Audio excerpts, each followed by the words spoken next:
Vous avez vu ce qu'a fait Bouba? Mais c'est très intéressant. Colline, t'es partie, c'est dommage.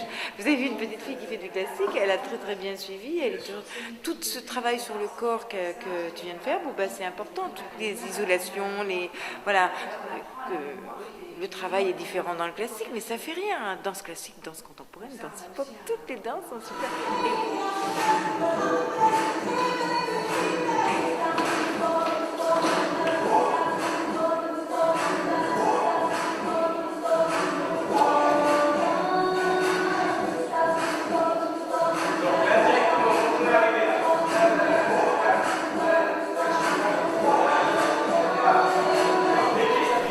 De la danse contemporaine, du tango argentin, du flamenco, on touche à tout, on va voir tout, parce que tout nourrit et tout, c'est ça l'artiste.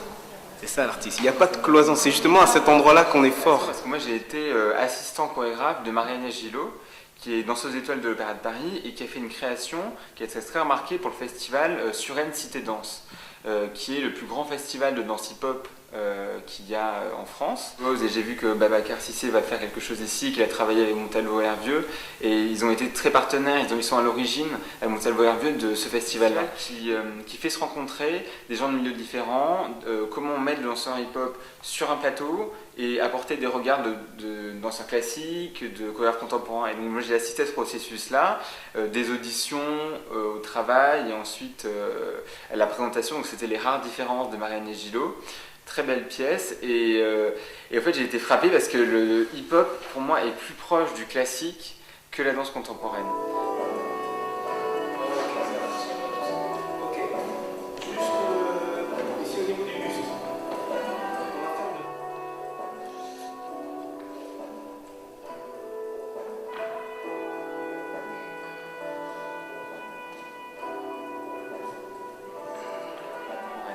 C'est-à-dire que le hip-hop fait appel à la même rigueur, aux mêmes subtilités d'interprétation, au sens de l'énergie, de la virtuosité. Alors je ne dis pas que ce n'est pas présent dans la danse contemporaine, mais dans la danse contemporaine, il y a quand même un procédé qui est de déconstruction, de mise en espace, de mise en abîme.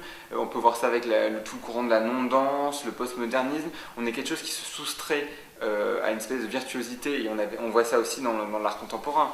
Et le hip-hop, paradoxalement, est très proche du classique dans la jouissance de la virtuosité, si j'oserais dire, c'est-à-dire que, par exemple, les danseuses font des fouettés, c'est une figure qu'elles répètent, et on retrouve ces tours sur la tête qui ne s'arrêtent pas et qui provoquent vraiment les applaudissements, et il y a un même rapport à la performance. Je touche vraiment à tout, et aussi bien au niveau de l'esthétique que au niveau musical, et je crois que c'est ça qui fait aussi la richesse dans un travail qu'on peut voir, quoi.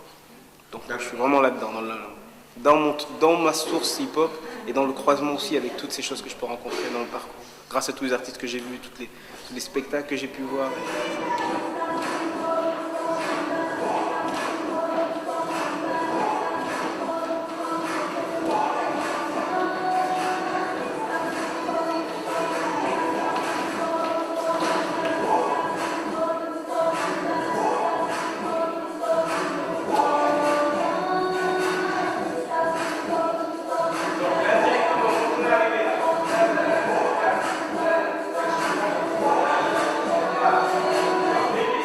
Quelqu'un qui connaît la scène et qui vit de la scène ne peut pas être cloisonné parce qu'il a vu plein de choses, il a vu plein d'artistes. Donc c'est ouvert, c'est ouvert. Moi je parle de ce que je connais, c'est-à-dire voilà, mon parcours danseur classique d'aujourd'hui, quoi. C'est-à-dire plus dans le clivage, les classiques n'aiment pas les contemporains et le contemporain déteste les classiques, comme il y avait encore il y a 10 ans. Moi, on ressentait ça quand j'ai commencé. Les danseurs contemporains ne nous aimaient pas, vraiment on le ressentait. Des classiques trouvaient horrible la danse contemporaine. Et moi, j'appartiens à une génération où on a vraiment travaillé les deux.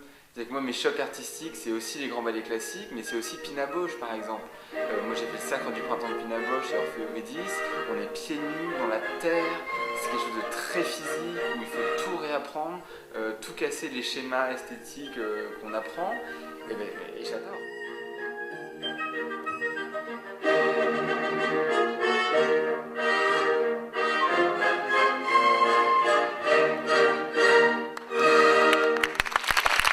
J'ai fait beaucoup de danse classique, du modern jazz, des claquettes, etc.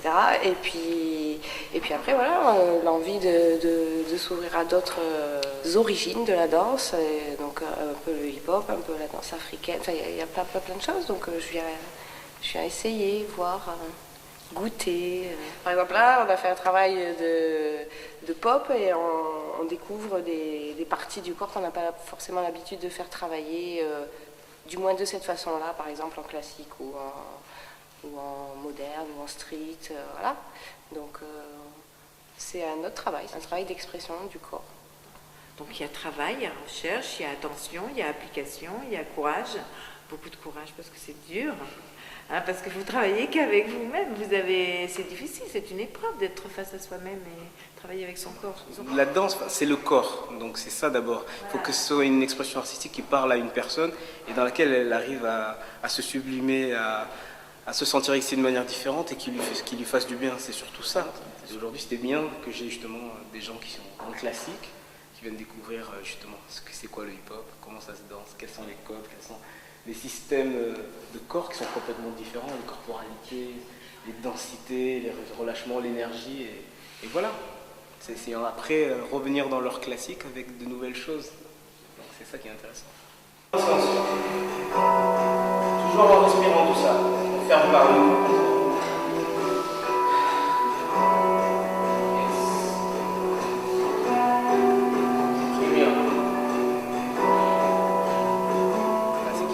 C'est qu'on est vraiment autour de la danse. On appelle ça le mois de la danse. Pas de la danse classique, pas de la danse hip-hop, pas le mois de la danse. Donc ça parle au corps et ça parle donc à tous les corps.